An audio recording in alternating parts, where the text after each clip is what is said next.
جی بھائی، شب برات میں کیا کرنا چاہیے کیا نہیں کرنا چاہیے؟ کس کی بخشش ہوگی کس کی نہیں ہوگی؟ جی جی، یہ بتائیں ہمیں۔ آپ کا سوال ہے کہ شب برات میں ہم کو کیا پڑھنا چاہیے اور کیا نہیں پڑھنا چاہیے، جی یہی ہے نا؟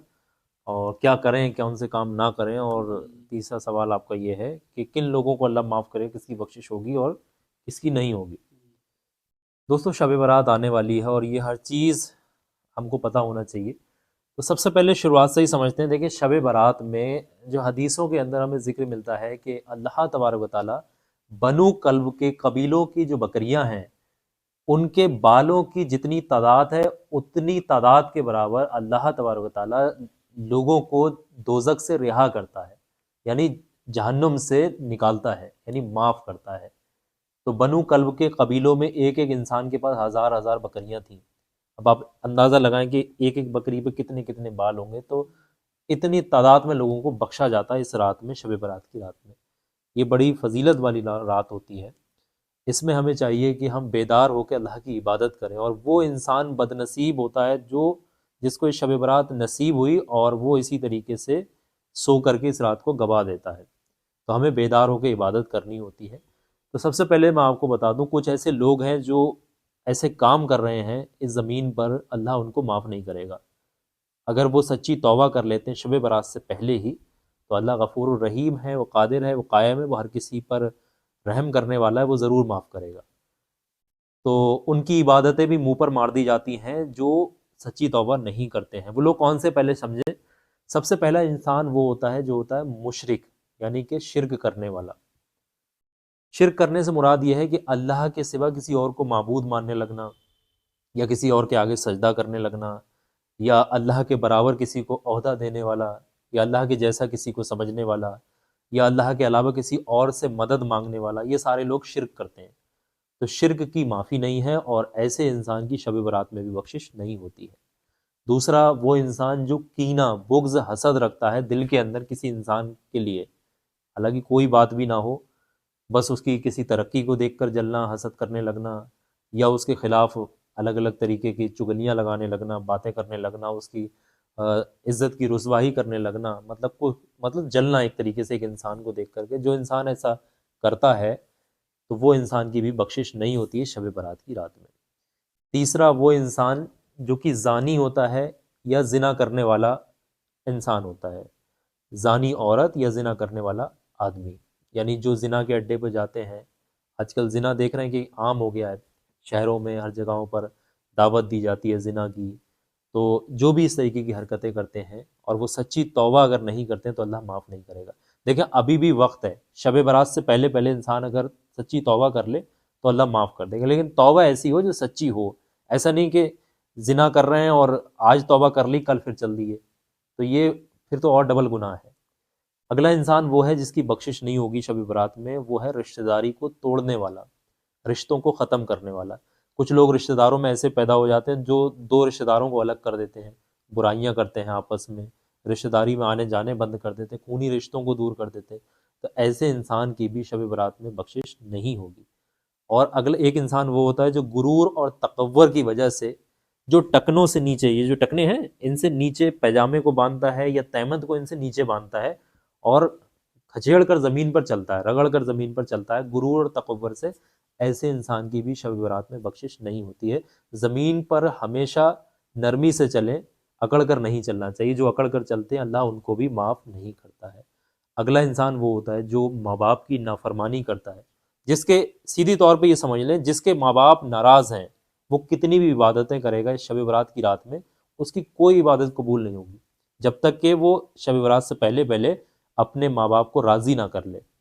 ماں باپ سے اگر ماں باپ کا دل اس نے دکھایا ہے، توڑا ہے، یا ماں باپ، ایسا ہوتا ہے بچے جوان ہو جاتے ہیں، ماں باپ دیکھیں چولہا لے کر الگ کھانا بنا رہے ہوتے ہیں، ہے نا، پریشانی میں رہتے ہیں، بوڑھی اماں ہوتی ہیں کہیں کھانا بنا رہی ہیں، تو دل سے کہاں دعائیں نکلتی ہوں گی ایسے، تو الگ پھینک دیتے ہیں۔ تو ایسے لوگوں کی بھی بخشش نہیں ہوتی جو ماں باپ کا دل دکھاتے ہیں۔ ایک انسان وہ ہے جو جادوگر ہوتا ہے، جو جادو کرتا ہے یا جادو کرواتا ہے یا جادو سیکھتا ہے۔ تو جادو کرنا مطلب شرک کرنا، شیطان سے مدد لینا۔ تو یہ ساری چیزیں کرنے والا، کروانے والا، جیسے آج کل دیکھا ہوگا بہت سے باباؤں کے پاس، تانترکوں کے پاس، عاملوں کے پاس عورتیں جاتی ہیں، اور پھر کوئی کسی کے اوپر جادو کرا دیتی ہے، کوئی اپنی نند کے اوپر، کوئی دیور کے اوپر، کوئی اپنے شوہر کے اوپر، ایسے جادو وغیرہ کے بہت معاملات آتے ہیں۔ تو جو جادو کرتا ہے، کرواتا ہے، جادو جیسی چیزوں کو سیکھتا ہے، تو اس کی بھی شب برات میں بخشش نہیں ہوتی ہے۔ اسی طریقے سے ایک انسان ہے جو کہ ناحق کسی کا قتل کر دیتا ہے، کسی کی جان لے لیتا ہے ناحق، یعنی بے وجہ کسی کو مار دیتا ہے۔ آج کل دیکھیں معاشرے میں کیا ہے کہ چند پیسوں کے لیے کوئی کسی کی جان لے لے رہا ہے، 10-20 ہزار روپے کسی کو ہوتے ہیں، الجھتا ہے ذرا سے زمین کا مسئلہ ہوتا ہے، کسی کی جان لے لیتے ہیں۔ تو ایسا کوئی کسی کی جان اگر لے لیتا ہے، ناحق کسی کو مارتا ہے، تو اس کی بھی شب برات میں بخشش نہیں ہوتی ہے۔ ایک انسان وہ ہے جو گاؤن ہوتا ہے، گاؤن سے مراد یہ ہے جو ہاتھوں کی لکیروں کو پڑھتا ہے۔ ایسے ہوتے ہیں بہت سارے، دیکھے ہوں گے، ہاتھوں کی لکیروں کو دیکھ کر بتاتے ہیں کہ تمہاری قسمت میں یہ ہے، تمہارے بھاگ میں یہ ہے، کل تمہارے ساتھ ایسا ہوگا۔ یعنی ہاتھوں کی لکیروں کو دیکھ کر کے آنے والے وقت کے بارے میں جو انسان بتاتا ہے، اس انسان کی بھی بخشش نہیں ہے۔ تو یہ ایک انسان اور بھی ہے جو شرابی ہوتا ہے یا کسی بھی طریقے کا نشہ کرتا ہے، تو شرابی کی بھی اس رات میں بخشش نہیں ہوتی ہے۔ اور بھی بہت سارے لوگ ہیں، یہ میں نے موٹے موٹے طور پہ بتائے ہیں آپ کو۔ تو اس میں سے کوئی بھی انسان اگر اس طریقے کے کام کر رہا ہے، تو اگر وہ شب برات سے پہلے سچی توبہ کر لے تو اللہ معاف کر دے گا، ورنہ شب برات میں وہ بیٹھ کر کے پوری رات کچھ بھی عبادت کرے گا تو اس کی وہ عبادت قبول نہیں ہوگی۔ یہ تو وہ لوگ ہیں۔ اب ایک میں آپ کو پڑھنے کے لیے ایک وظیفہ اور بتا دے رہا ہوں، کہا جاتا ہے یہ بہت زیادہ منسوب ہے، یہ وظیفہ بہت زیادہ پڑھا جاتا ہے شب برات کی رات میں۔ کہا جاتا ہے کہ شب برات کی رات میں جو نفل پڑھتے ہیں، جو عبادتیں کرتے ہیں، وہ تو کریں ہی۔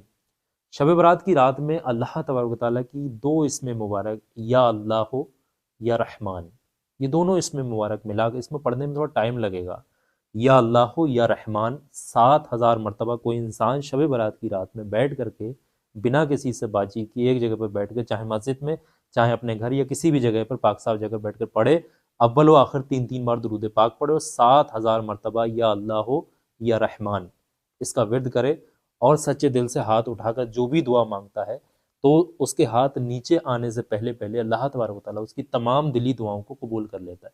اور شب برات کی فضیلت میں ایک یہ چیز آتی ہے کہ اگر جیسے کہ تم شب برات میں کوئی چیز مانگ رہے ہو ہاتھ اٹھا کر، اگر وہ تمہاری قسمت میں نہیں ہے، مان لیا مثالی طور پہ تمہاری قسمت میں نہیں ہے، تم مانگ رہے، اللہ تبارک و تعالیٰ فرشتوں کو حکم دیتا ہے اگر اس کی قسمت میں وہ چیز نہیں بھی ہے اور پھر بھی یہ مانگ رہا ہے تو اس کے تقدیر میں لکھ دو۔ تو اسی لیے کہا جاتا ہے کہ شب برات کی رات میں تقدیریں لکھی جاتی ہیں، تقدیریں بدل جاتی ہیں، تقدیریں پلٹ جاتی ہیں۔ تو جو انسان کو موقع ملتا ہے، دیکھیں بہت سارے ایسے لوگ ہوں گے آپ کے قریبی رشتہ دار، محلے کے، شہر کے، گاؤں کے، جو بھی کچھ لوگ ایسے ہوں گے جو پچھلے شب برات میں آپ کے ساتھ ہوں گے اور اس سال نہیں ہیں، گزر گئے ہوں گے۔ تو خوش نصیب ہوتا ہے وہ انسان جس کو شب برات یہ نصیب ہوئی ہے۔ تو کوشش کر کے کہ بیدار ہو کے اس میں عبادت کریں اور اللہ تبارک و تعالیٰ کا ذکر کریں، دعائیں کریں، اس میں تقدیریں لکھی جاتی ہیں، رزق لکھا جاتا ہے۔ تو یہ رات کوئی معمولی رات نہیں ہے۔ تو مجھے امید ہے کہ تینوں سوالوں کا میں جواب دے چکا ہوں، اس سمجھ میں آ گیا آپ کو؟ دوستو میں نے بتانے کی کوشش کی ہے، آپ لوگ بھی اس پر عمل کریں اور زیادہ سے زیادہ اس ویڈیو کو آگے شیئر کریں۔ اجازت دیجیے گا، السلام علیکم ورحمۃ اللہ۔